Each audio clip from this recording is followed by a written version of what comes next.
നോമ്പ് തുറന്ന് ധൃതിയിൽ ബാഗ് പാക്ക് ചെയ്യുന്നത് ട്രിവാൻഡ്രത്തിലെ ഏറ്റവും വലിയ ഉത്സവമായ ആറ്റുകാൽ പൊങ്കാല കൂടാനാണ് കേട്ടോ.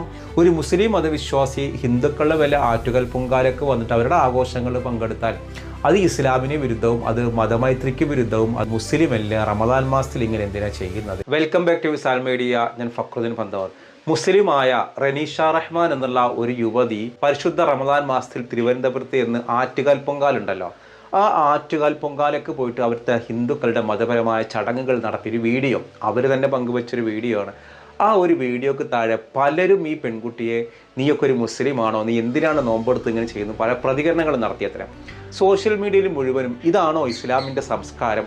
ഏതെങ്കിലും ഒരു ഹിന്ദുക്കളോ അല്ലെങ്കിൽ ക്രിസ്ത്യാനികളോ മുസ്ലിങ്ങളുടെ നോമ്പെടുത്തു കഴിഞ്ഞാൽ അത് ഭയങ്കര റിയൽ കേരള സ്റ്റോറിയും.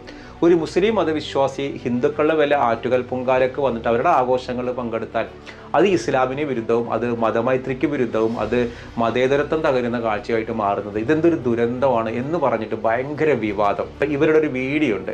ഇവർ ആ വീഡിയോയിൽ പറയാൻ നോമ്പൊക്കെ തുറന്നിട്ട് ഞാൻ തിരുവനന്തപുരം പോവാണ്, എനിക്ക് ആറ്റുകാല പൊങ്കാലയ്ക്ക് പോകണമെന്ന് വലിയ ആഗ്രഹമുണ്ട്.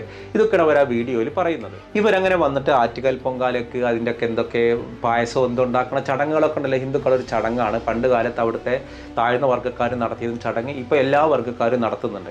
ഇതൊക്കെ ഒരു സോഷ്യൽ മീഡിയയിൽ ഇടാൻ വേണ്ടിയിട്ടോ അല്ലെങ്കിൽ വലിയ സംഭവമാക്കാൻ വേണ്ടിയിട്ടോ പലരും ചെയ്യാറ്. അങ്ങനെ ഇവർ തിട്ടപ്പത്തിൽ ആരോ കമൻ്റ് ഇട്ട് നീ ഒരു മുസ്ലിം അല്ല, റമദാൻ മാസത്തിൽ ഇങ്ങനെ എന്തിനാണ് ചെയ്യുന്നത്? ഇതൊരു വലിയ വിവാദമായി. ഞാൻ ചോദിക്കട്ടെ, രണ്ട് കാര്യങ്ങളാണ് എനിക്ക് പറയാനുള്ളത്. ഒന്ന്, ഹിന്ദുമത വിശ്വാസികളെ പലരും നോമ്പെടുക്കാറുണ്ട്. അവർ നോമ്പെടുത്ത കാര്യങ്ങൾ സോഷ്യൽ മീഡിയയിൽ പറയാറുണ്ട്.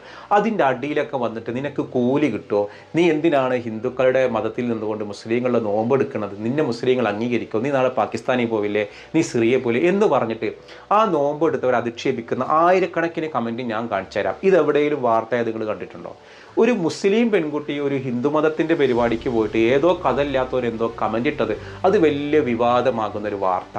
അപ്പോൾ ഇതൊരു പ്രത്യേക സൂക്കടാണ്. അതായത് മുസ്ലിങ്ങൾ എപ്പോഴും അരികുവൽക്കരിക്കുക എന്നുള്ളത്. ആ ഒരു യുവതി ആറ്റുകാൽ പൊങ്കാലയ്ക്ക് പോവാതിരിക്കുന്നത് മുസ്ലിങ്ങളെ ബാധിക്കുന്ന ഒരു പ്രശ്നമുള്ളതല്ല. കാരണം ഒരുപാട് ഹിന്ദുമത വിശ്വാസികൾ അവരുടെ ഹിന്ദുമതത്തിൽ നിന്നുകൊണ്ട് തന്നെ മുസ്ലിങ്ങളുടെ പല കാര്യങ്ങളും ചെയ്യുന്നത് കാണാം. അതൊക്കെ ഓരോരുത്തരുടെ വിശ്വാസം. പിന്നെ മുസ്ലിങ്ങൾക്ക് എന്ന് പറഞ്ഞൊരു പ്രത്യേക നിയമങ്ങൾക്ക് അടിസ്ഥാനപ്പെടുത്തിയിട്ടാണ് അവരുടെ വിശ്വാസങ്ങൾ. ഒരു പ്രത്യേക കിതാബുണ്ട്, ഒരു പ്രത്യേക നിയമങ്ങളുണ്ട്, നിബന്ധനകളുണ്ട്. ഹിന്ദുക്കൾക്ക് അങ്ങനെയില്ല. അതുകൊണ്ട് തന്നെ ആ ഒരു സർക്കിളിൽ നിന്ന് പോകുമ്പോൾ മുസ്ലിം മതവിശ്വാസികൾ ഭയങ്കര ഹാലിളകും. അത് സ്വാഭാവികമാണ്. അപ്പോൾ ഏതെങ്കിലും ഒരു മുസ്ലിം പെൺകുട്ടി ആറ്റുകാൽ പൊങ്കാലയ്ക്ക് പോവുകയും അവിടുത്തെ പൂജയിൽ പങ്കെടുക്കുകയും ചെയ്ത് കഴിഞ്ഞാൽ വല്ലവരും വലിയ കമൻ്റ് ഇട്ട് കഴിഞ്ഞാൽ അതൊരു വലിയ എന്തോ ഒരു വലിയ വാർത്തയാക്കി കാണിക്കാൻ വലിയ വ്യഗ്രത. ഇതെന്തായാലും ലക്ഷ്യം എന്താ പറയുക, മുസ്ലിങ്ങൾ മറ്റുള്ളവരെ ഉൾക്കൊള്ളാത്തവരാണെന്ന് കാണിക്കാൻ. മുസ്ലിങ്ങൾ എന്തെങ്കിലും ചെയ്യുന്നതിലൊക്കെ തെറ്റുകൾ കണ്ടെത്തുന്ന ആളുകളുണ്ട്. ഇവരുടെ ഒരു സൂക്കടാണ്. അതിൻ്റെ ഭാഗമായിട്ടാണ് ഈ റനീഷ റഹ്മാൻ എന്ന് പേരുള്ള ഈ നടി ആറ്റുകാൽ പൊങ്കാലയ്ക്ക് വന്ന് വലിയ വിവാദമായിട്ടുള്ളത്. അവരിതിന് പോയതുകൊണ്ട് ഇസ്ലാമിന് വലിയ ഗുണോ ഇസ്ലാമിന് വലിയ ദോഷം, അതൊക്കെ ഓരോരുത്തരുടെ ഇഷ്ടങ്ങൾ, ഓരോരുത്തരുടെ വിശ്വാസത്തിന്റെ തോത് എങ്ങനെയാണോ അതിനനുസരിച്ച് ആളുകൾ പെരുമാറുക. ചില ആളുകൾക്ക് ഇത് പേരിൽ മാത്രമേ ഉണ്ടാവുള്ളൂ. അപ്പോൾ അവർ അതിൻ്റെതായ രീതിയിൽ കാട്ടിക്കൂട്ടും. നമ്മളതിനതിൽ ബേജാറാവുന്നത്. അപ്പോൾ അതിൽ രണ്ട് കാര്യങ്ങളുള്ളത്. ഒന്ന്, ഇവർ ആറ്റുകാൽ പൊങ്കാലയ്ക്ക് പോയതിന് ഒരു മുസ്ലിമും പ്രകോപിതരാവേണ്ട ആവശ്യമില്ല. എത്രയോ ഹിന്ദുമത വിശ്വാസികൾ മുസ്ലിങ്ങളുടെ കാര്യത്തിലൊക്കെ വിശ്വാസ കാര്യങ്ങളിലൊക്കെ പങ്കെടുക്കുന്നത് കാണാം. അതൊക്കെ ഒരു സാഹോദര്യം അത്ര കണ്ടാൽ മതി. അതേപോലെ തന്നെ വല്ലവരും ഇനി വല്ല കമന്റ് ഇട്ടാൽ തരാം അതൊരു വാർത്തയാവേണ്ട ആവശ്യം എന്താണ്? നബിദിനത്തിൽ മാല ഇട്ട് കൊടുക്കുന്നതിന് ആ മതക്കാർ തന്നെ ഏതെങ്കിലും കളിയാക്കിയും പരിഹസിക്കുകയും ചെയ്യണം, അതൊന്നും വാർത്തയാവാറില്ലല്ലോ. അപ്പോൾ ഇത് വാർത്തയാകുന്നതിന് പിന്നിൽ ഉദ്ദേശങ്ങൾ വേറെയാണ്. അപ്പോൾ ഞാനിത് കണ്ടപ്പോൾ ഞാൻ പറഞ്ഞെന്ന് മാത്രം. വേറൊരു കാര്യം പറയാലോ, ഈ ഇസ്ലാം എന്ന് പറയുന്നതേ 3 ലെയർ ഉണ്ട്. അതാ മനസ്സിലാക്കണം. ഒന്ന് ഇസ്ലാം, അത് പേര് കൊണ്ട് ഇപ്പോൾ ഒരു വാപ്പാൻ്റെ മുസ്ലിങ്ങളുടെ പേരിൽ എൻ്റെ വാപ്പയും ഈ മുസ്ലിം ആണെങ്കിൽ ഞാൻ ജനിച്ചാലും ഞാൻ മുസ്ലിം എന്നുള്ള അടിസ്ഥാന ആ ഒരു പരിഗണനയിൽ വരും. അതിനപ്പുറം നമ്മുടെ ഉള്ളിൽ വേണ്ടത് ഈമാനാണ്. അതാണ് നമ്മുടെ മുന്നോട്ടുള്ളൊരു പോക്ക്. ഈമാൻ എന്നുള്ളത് ഇങ്ങനെ വ്യത്യസ്ത ഘട്ടങ്ങളും ഘടകങ്ങളും ഉണ്ട്. അതിനനുസരിച്ച് നമ്മുടെ പ്രവർത്തനങ്ങളിലൊക്കെ ഒരു വിശുദ്ധിയും സൂക്ഷ്മതയൊക്കെ വേണം. പിന്നെ നമുക്ക് മതമൈത്രി ഉണ്ട് എന്ന് കാണിക്കാൻ വേണ്ടിയിട്ട് വേറെ മതക്കാരുടെ ആചാരങ്ങൾ അനുഷ്ഠിക്കണം എന്നില്ല. ഇപ്പോൾ ചില ആൾക്കുള്ള ധാരണ അങ്ങനെയാണ്, ഞാൻ വലിയ മതേതരത്വവാദിയാണെന്ന് കാണിക്കാൻ മറ്റു മതങ്ങളിലെ ആചാരങ്ങൾ പങ്കെടുക്കുക. ഒരു നിബിദിനത്തിന് കുട്ടിക്ക് മാലിടുന്ന പോലെയല്ല ഒരു മുസ്ലിം മതവിശ്വാസി എന്ത് ചെയ്യുമ്പോൾ മറ്റു മതങ്ങളിലെ ആചാരങ്ങൾ അത് വിശ്വാസത്തോടു കൂടി സ്വീകരിക്കുകയാണെങ്കിൽ കേട്ടോ. അതിപ്പോൾ റീൽസിൽ തരംഗാവാൻ വേണ്ടി എടുക്കുകയാണെങ്കിൽ വലിയ കുഴപ്പമൊന്നുമില്ല. കാരണം അതൊക്കെ അവൻ്റെ ഈമാനൊക്കെ പടച്ചോൻ അറിയുന്ന കാര്യങ്ങളാണ്. മുസ്ലിം എന്ന് പറയുന്ന ഒരു കാറ്റഗറിയിൽ നിന്ന് മാറിയിട്ട് ഇസ്ലാം എന്ന് പറയുന്ന ഒരു കാറ്റഗറിയിൽ നിന്ന് മാറിയിട്ട് ഈമാൻ എന്നൊരു കാറ്റഗറിക്ക് വരാനുണ്ട്. അതിന് നമ്മുടെ ഉള്ളിൽ ഈമാൻ വേണം. ആ ഈമാൻ ഉണ്ടാകുമ്പോൾ നമ്മുടെ പ്രവർത്തനങ്ങളിലൊക്കെ അതിൻ്റെ മാറ്റങ്ങൾ ഉണ്ടാവും. അതില്ലാത്തവരെന്തെങ്കിലും ചെയ്യട്ടെ, പടച്ചോൻ അത് ക്ഷമിച്ചേക്കാം, പടച്ചോൻ സ്വീകരിച്ചേക്കാം, ബാക്കി പടച്ചോൻ്റെ ഭാഗമാണ്. ആളുകളാണ്. നമ്മൾ അത്തരം ആളുകളെ കാണുമ്പോൾ കുറ്റം പറയുന്ന, അവരെയൊക്കെ സാമൂഹിക മാധ്യമങ്ങളെ അധിക്ഷേപിക്കുന്ന ആളുകളാവരുത്. ഇന്നത്തെ കാലത്ത് മതമൈത്രിക്ക് വേണ്ടിയിട്ട് നമ്മൾ മറ്റു മതക്കാരുടെ വിശ്വാസം സ്വീകരിക്കുന്ന ആളുകളാണ്. അങ്ങനെ സ്വീകരിച്ചാലേ നമ്മളൊരു മതമൈത്രിയുള്ള ആളാവും, നമ്മൾ മതേതരമുള്ള ആളാവും എന്നൊക്കെയാണ് കരുതുന്നത്. എന്തിനാണ് ചെയ്യുന്നത്? അവനവൻ്റെ മതത്തിൽ ഉറച്ചു നിൽക്കുക, മറ്റു മതക്കാരെ റെസ്പെക്റ്റ് ചെയ്യുക, മറ്റു മതവിശ്വാസങ്ങളെ മൂല്യങ്ങളോടുകൂടി കാണുക. എൻ്റെ മതം ശരിയാണെന്ന് എനിക്ക് വിശ്വസിക്കാനുള്ള റൈറ്റ്സ് ഉണ്ട്, മറ്റു മതക്കാർ മോശമാണെന്ന് ഞാൻ പറയരുത്. അതൊരിക്കലും ചെയ്യാൻ പാടില്ല. മറ്റു മതക്കാർ മോശമാണ്, അവരുടെ ആചാരങ്ങൾ മോശമാണ്, അല്ലെങ്കിൽ യുക്തിയില്ല എന്നൊക്കെ ഞാൻ പറയേണ്ട ആവശ്യം എന്താണ്? എൻ്റെ മതം എനിക്ക് ഉഷാറാണ്, മറ്റു മതങ്ങൾക്ക് അവർക്ക് ഉഷാറാണ്. നമ്മൾ വളരെ റെസ്പെക്റ്റോട് കൂടിയാണ്, ബഹുമാനത്തോട് കൂടിയാണ്. ഇങ്ങനെയാണ് വേണ്ടത്. റനീഷ റഹ്മാൻ്റെ ഇതിൽ കാണിക്കണ ഈ വാർത്തകളൊക്കെ ഉണ്ടല്ലോ, അതെങ്ങനെയും മുസ്ലിങ്ങളെ അരികുവൽക്കരിക്കാൻ വേണ്ടിയിട്ടാണ്. അതൊരിക്കലും അംഗീകരിക്കാൻ പറ്റുന്നൊരു കാര്യമില്ല. ഇപ്പോൾ ഇൻഷാ നമ്മുടെ അന്ന് ഖുർആൻ മത്സരം ഉണ്ട്. നമ്മളെന്താ ഖുർആൻ മത്സരാർത്ഥികളൊന്ന് പരിചയപ്പെടാം. നിങ്ങൾ പരമാവധി ഇവർ പ്രോത്സാഹിപ്പിക്കുന്നുണ്ട്. ഈ മത്സരിക്കുന്ന ഈ കുട്ടികളുടെ ഓരോരുത്തരുടെ പേര് പറഞ്ഞ് നിങ്ങളുടെ അഭിപ്രായങ്ങളും താഴെ കമൻറ്റ് ചെയ്യണേ. അപ്പോൾ ഇന്ന് ഫസ്റ്റത്തെ കുട്ടി ആയിഷത്ത് ഷൈമ മംഗലാപുരത്ത് നിന്ന്.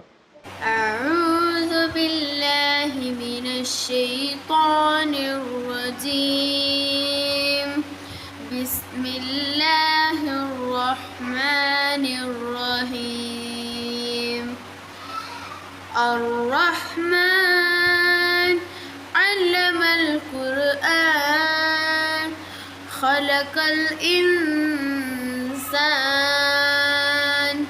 علمه البيان الشمس والقمر بحسبان والنجم والشجر يسجدان. മറ്റൊന്ന് കാഞ്ഞിരപ്പുഴയിൽ നിന്ന് സൻഹ ഫാത്തിമ. أعوذ بالله من الشيطان الرجيم بسم الله الرحمن الرحيم ياسين والقرآن الحكيم إنك لمن المرسلين على صراط مستقيم تنزيل العزيز الرحيم لتنذر قوما ما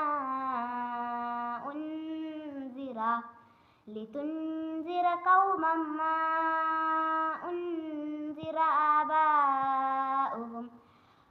آباؤهم فهم غافلون.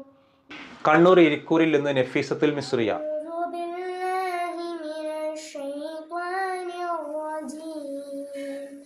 بسم الله الرحمن الرحيم إذا وقعت الواقعة ليس لوقعتها كاذبة خافضة رافعة إذا رجت الأرض رجا وبست الجبال بسا فكانت هباء منبثا.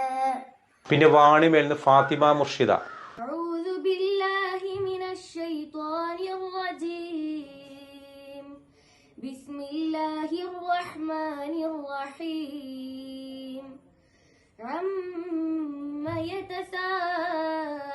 يتساءلون عن النبأ العظيم الذي هم فيه مختلفون كلا سيعلمون ثم كلا سيعلمون ألم نجعل الأرض مهادا والجبال أوتادا. പിന്നെ തുവ്വൂരിൽ നിന്ന് 7 വയസ്സുള്ള ഐസ മെഹ്റീൻ.